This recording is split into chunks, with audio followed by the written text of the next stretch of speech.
Hello, my dear students. How are you? I hope you must be in positive frame of mind.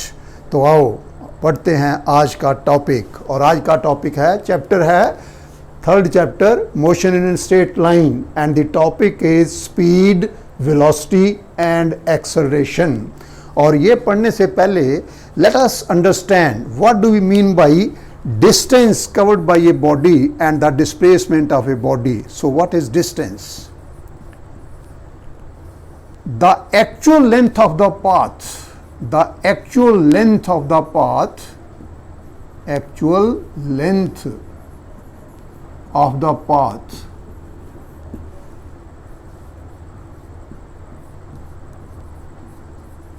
covered by a body in going from one position to another, covered by a body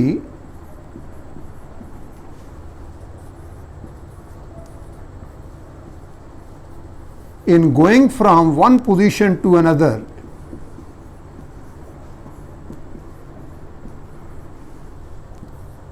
one position to another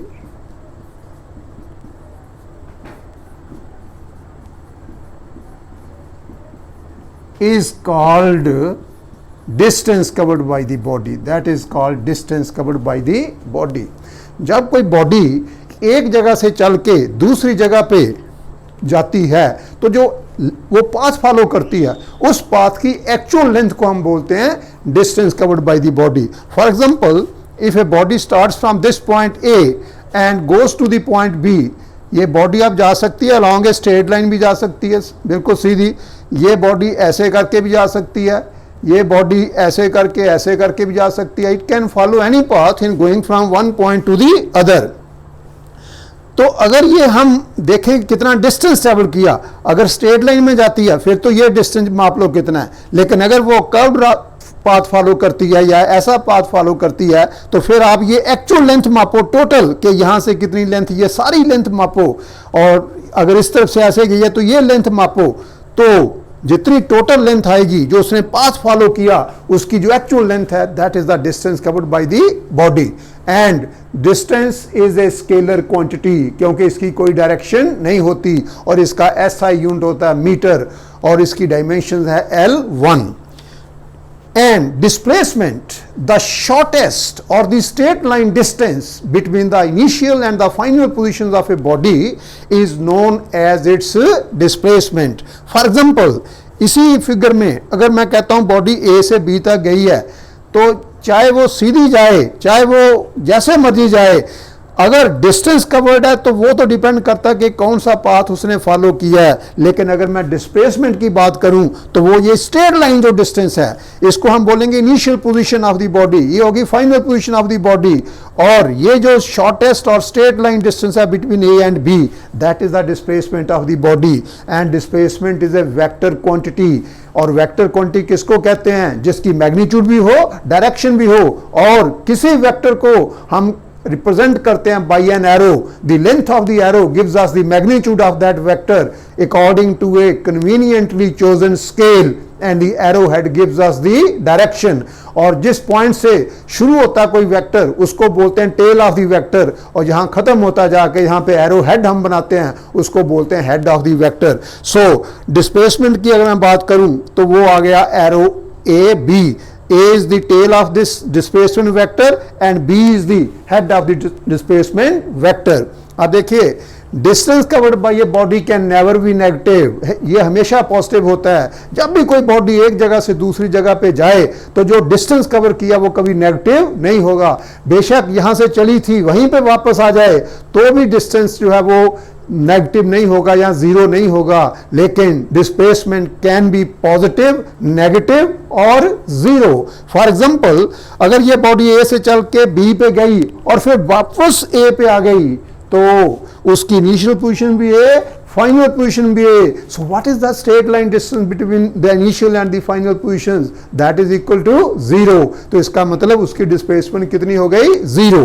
और what is the meaning of negative displacement? मान लो कोई body, ये origin है, origin से चल के जाती है in the positive direction of X axis, O से चल के वो ए तक चली गई, तो मान लो इसकी डिस्प्लेसमेंट होगी 5 मीटर और ये अलॉन्ग स्ट्रेट लाइन जाए या जैसे मर्जी जाए, इसकी डिस्प्लेसमेंट 5 मीटर। अब मान लो वो वापस आती है और जब ओ पे वापस आ जाएगी तो डिस्प्लेसमेंट होगी 0। But if it moves in the negative direction of X axis, मान लो इस तरफ वो 2-3 मीटर चली जाती है आगे, तो उसकी डिस्प्लेसमेंट -3 मीटर होगी, क्योंकि अगर हम displacement along positive direction of X axis positive लेते हैं तो along negative direction of X axis negative लेंगे। और एक बात और याद रखना कि जो डिस्प्लेसमेंट है वो डिस्टेंस से कम भी हो सकती है, उसके बराबर भी हो सकती है। बराबर तो एट द मोस्ट हो सकती है, डिस्टेंस से कभी भी ज्यादा नहीं हो सकती डिस्प्लेसमेंट। और बराबर भी कब होती है, जैसे मान लो इनिशियल पोजीशन है O या A, फाइनल पोजीशन है B and the body moves from A to B along a straight line। तो अब डिस्टेंस ट्रेवल्ड भी AB के बराबर है और डिस्प्लेसमेंट भी AB के बराबर है। इसका मतलब इस केस में मैग्नीट्यूड ऑफ डिस्प्लेसमेंट और डिस्टेंस, मान लो AB जो है ये 10 मीटर है, तो मैं कहूंगा the distance travelled is 10 metre and the magnitude of displacement is also 10 metre. लेकिन ये कभी नहीं हो सकता कि डिस्प्लेसमेंट की मैग्नीट्यूड डिस्टेंस ट्रेवल से ज्यादा हो। तो अगर मैं ऐसे लिखूं डिस्प्लेसमेंट को x के ऊपर arrow, because it is a vector, तो इसकी मैग्नीट्यूड हो गई x mod. This is how do we write the magnitude of a vector, and this is less than equal to the distance travelled. और अगर डिस्टेंस x है तो it will be less than equal to x और less than equal to the distance covered by the body, जैसे मर्जी लिख लो। और ये बहुत इंपॉर्टेंट है, ये मल्टीपल चॉइस में भी आता है क्वेश्चन के जो मैग्नीट्यूड ऑफ डिस्प्लेसमेंट है, can it be more than the distance covered by a body? The answer is no, but the distance covered by a body can be more than the displacement. For example, if a body follows a zigzag path in going from the initial to the final position, ये मान लो initial position A है, final B है, तो body अगर ऐसे जाती है तो डिस्टेंस जो कवर किया वो इसकी एक्चुअल लेंथ है इस पाथ की, लेकिन डिस्प्लेसमेंट जो है वो स्ट्रेट लाइन डिस्टेंस है from A to B।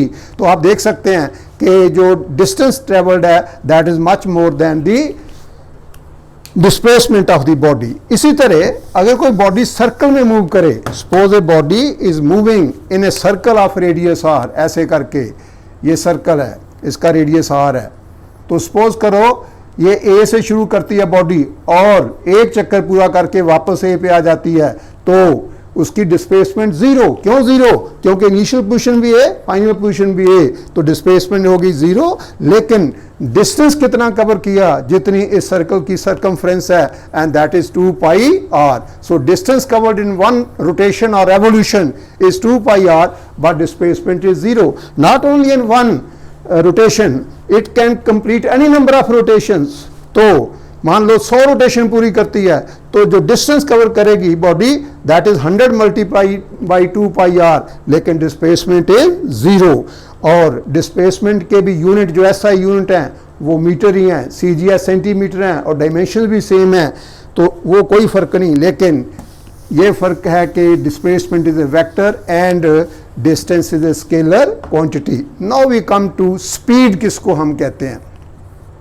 The rate of change of position of a body in any direction is known as speed. The rate of change of position of a body in any direction is known as speed. तो क्योंकि इसमें हम direction के बारे particular नहीं होते, direction की बात नहीं करते, इसलिए speed is a scalar quantity. और जो स्पीड है ये 4 तरह की हो सकती है। एक होती है uniform speed, uniform speed, uniform speed. एक होती है वेरिएबल स्पीड, वेरिएबल स्पीड। एक होती है average speed, average speed, average speed. और एक होती है इंस्टेंटेनियस स्पीड। ये 4 तरह की स्पीड है। Instantaneous speed, instantaneous speed. Now what is uniform speed? इसकी डेफिनेशन क्या है? तो सुनो ध्यान से। A body is said to be moving with uniform speed if it covers or travels equal distances in equal intervals of time, however small these intervals may be. However small these intervals may be मतलब आप time जितना मर्जी कम ले लो, चाहे 1 second का 1/100th part ले लो, अगर उतने टाइम में भी वो बराबर डिस्टेंस कवर करे तो ऐसी बॉडी की स्पीड को हम बोलते हैं uniform speed. Now we come to variable speed. A body is said to be moving with variable speed if it covers unequal distances in equal intervals of time or equal distances in unequal intervals of time, however small these intervals may be.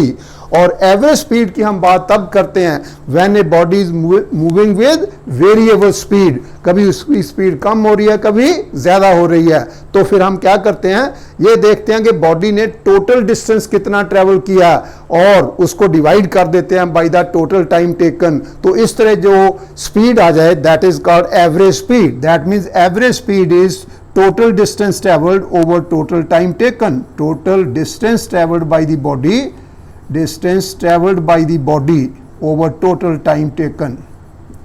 So that is the average speed over total time taken.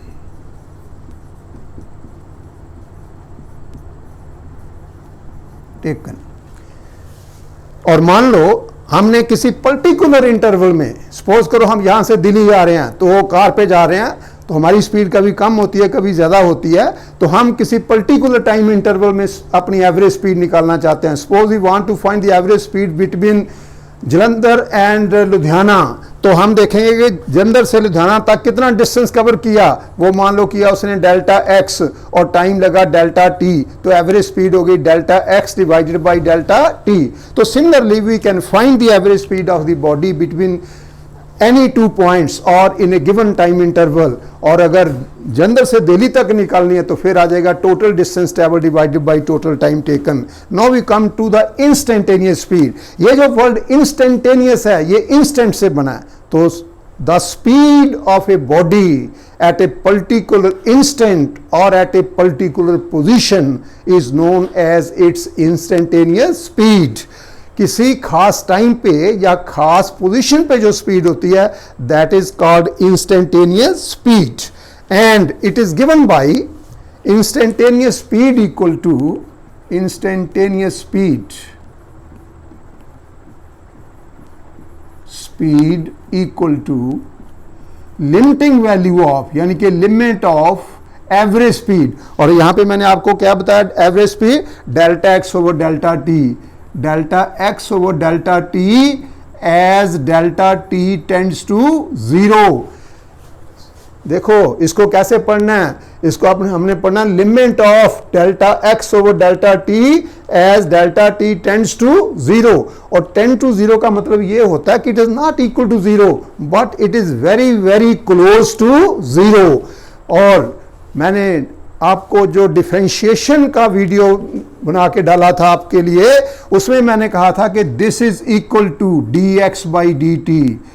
अगर body move कर रही है along x axis, अगर along y axis तो यहाँ पे फिर delta Y आ जाएगा, यहाँ पे D Y. And what is D x by D T? This is called differential coefficient और derivative of X with respect to time. तो that means the instantaneous speed is equal to the first derivative of distance with respect to time. So remember this is the formula for the instantaneous speed, v equal to dx by dt. Now as I told you earlier, speed is a scalar quantity. Its SI units are meter per second, CGS units are centimeter per second and dimensions are, क्योंकि speed होती है distance over time और distance हो गया L1, time हो गया T1. और अगर आप चाहें तो साथ में लगा सकते हैं m0, तो m0 L1 T minus 1. These are the dimensions of speed. Now we come to velocity. The rate of change of position of a body in a particular direction, that is called velocity. So इसमें हम direction की बात भी करते हैं. Therefore the difference between speed and velocity is that speed is a scalar quantity but velocity is a vector quantity. और फिर velocity भी ऐसे 4 तरह की होती है. Number 1 uniform velocity, number 2 variable velocity, number 3 average velocity and number 4 instantaneous velocity. ये भी बिल्कुल 4 तरह की, जैसे स्पीड 4 तरह की होती है, तो यहाँ पे हम velocity लिख लेंगे, velocity, यहाँ पे भी आ जाएगा velocity, और चारों जगह पे यहाँ पे हम velocity लिख देंगे. बिल्कुल डेफिनेशन वैसे ही लैंग्वेज यूज़ करनी है ताकि आपको याद करने में कोई दिक्कत ना आए. Average velocity and instantaneous velocity. Now let us see कि इनकी डेफिनेशन क्या है. Uniform velocity, a body is said to be moving with uniform velocity if it always moves in the same direction and covers equal distances in equal intervals of time. अब क्योंकि यहाँ पे direction भी same रहनी चाहिए, इसलिए मैंने कहा कि always in the same direction, या हम इसको ऐसे कह सकते हैं कि body is said to be moving with uniform velocity if it undergoes equal displacements in equal intervals of time. जब डिस्प्लेसमेंट कह दिया तो फिर डायरेक्शन कहने की जरूरत नहीं, क्योंकि डिस्प्लेसमेंट की मैग्नीट्यूड भी होती है, डायरेक्शन भी होती है. और अगर if it covers unequal displacements in equal intervals of time, then the velocity is known as a variable velocity.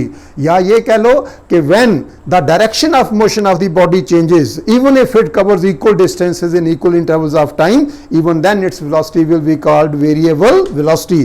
और average velocity वो वही चीज़ है कि net displacement, यहाँ पे आज ना distance की जगह आ जाएगा displacement, total displacement of the body traveled by the body क्या लिख देना है, total displacement of the body divided by total time taken, that is the average velocity, and total time taken, total time taken. और जैसे मैंने आपको यहाँ पे बताया एवरेज स्पीड के केस में कि average speed equal delta x by delta T, तो यहाँ भी हम ऐसे ही लिख सकते हैं. फर्क यह है कि यहाँ पे डेल्टा एक्स के ऊपर हमने एरो डालना है, because now delta X is displacement which is a vector quantity.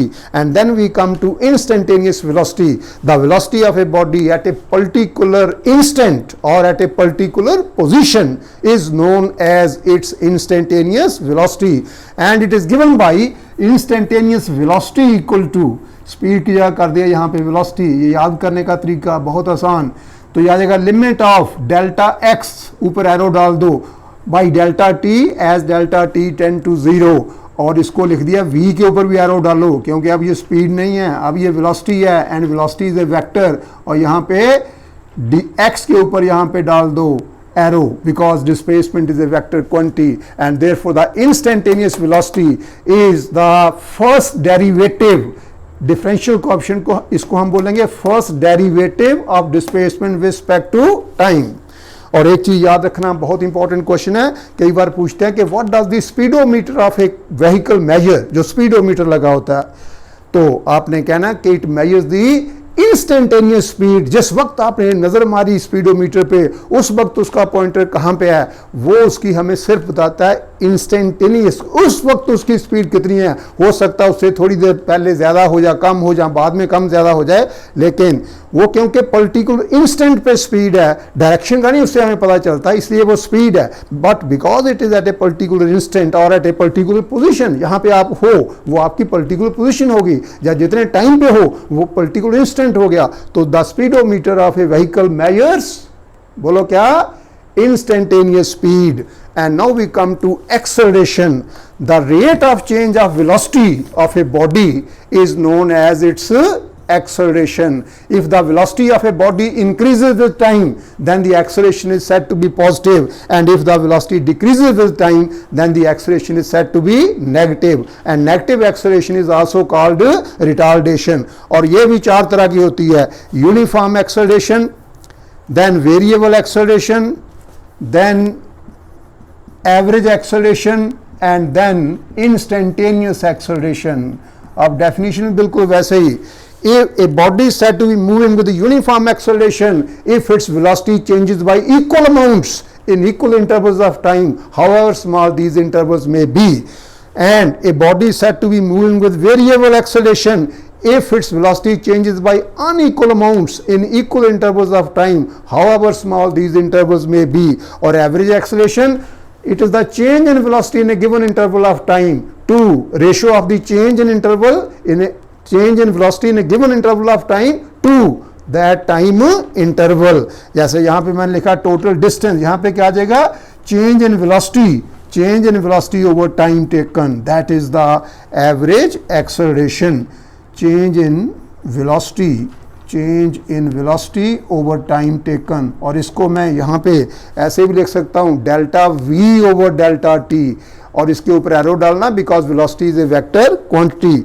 Then we come to instantaneous acceleration, the acceleration of a body at a particular position or at a particular instant is known as its instantaneous acceleration, and it is also given by the limit of the average acceleration, that means delta v by delta t as delta t tends to 0. So therefore you can say that a equal to acceleration आ गया dv by dt. अब देखिए v किसके बराबर है, v is equal to d x by D t, तो मैं v की जगह पुट करूंगा d x by D t, तो a आ गया equal to d v by D T, this is further equal to d d t of v, and v means d x by D t, d x by D t. अब देखिए इसका क्या मतलब, ध्यान से समझो, ये नई चीज आपके लिए। This means differential coefficient of displacement with respect to time, जो आ गया उसका डिस्प्लेसमेंट का differential coefficient with respect to time, उसका मैंने दोबारा डिफरेंशियल कोएफिशिएंट निकाला विद रिस्पेक्ट टू टाइम। जब एक बार डिफरेंशियल कोएफिशिएंट निकालते हैं किसी चीज का, उसको बोलते हैं फर्स्ट डेरिवेटिव, और जब दोबारा निकालते हैं तो उसको बोलते हैं सेकंड डेरिवेटिव। सो और you can say that a equal to D two X by D T square. इसको पढ़ना कैसे है, D two X by D T square, लेकिन इसको कहते क्या है, second derivative of displacement with respect to time. So remember acceleration is equal to first derivative of velocity with respect to time और second derivative of displacement with respect to time, and units of acceleration are meter per second square and its dimensions are L1 t minus 2, और क्योंकि मास नहीं आता तो m0 L1 t minus 2. So that's all for today. I hope you must have enjoyed my lecture. तो आपने बेटा मेरे channel को सब्सक्राइब करना है और बेल आइकॉन का बटन भी प्रेस करना है, ताकि आपको इमीडिएटली मेरे वीडियो डालने पे नोटिफिकेशन उसकी मिल जाए और आप उसको पढ़ सकें। Thank you very much.